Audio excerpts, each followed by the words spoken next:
And it all just goes back to the thought that, this is going to pass. This is temporary, and while it might be the new normal for a little while, it's going to pass. And during that time period, consumers are going to have a chance to sit inside. They're going to have a chance to stare at their kitchen. They're going to have a chance to stare at their backyard. They're not going to be traveling, obviously.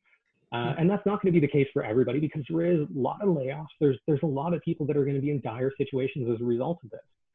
But there is going to be those few that are going to be, having self-isolated in their houses now for 3 months, 2 months, 1 month, whatever it ends up being, that are going to want to make some changes, because they're having to spend that extended period of time. So we're looking at how can we connect our exhibitors to those consumers that may be looking for that down the road. And right now that really looks at how do we take a database that's almost 100,000 in size and really start gathering the preferences of those contacts.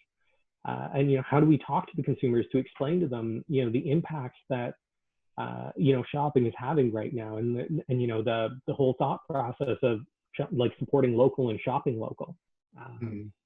The landscaper that's just around the corner, or the kitchen producer, the cabinet maker that is just up the street.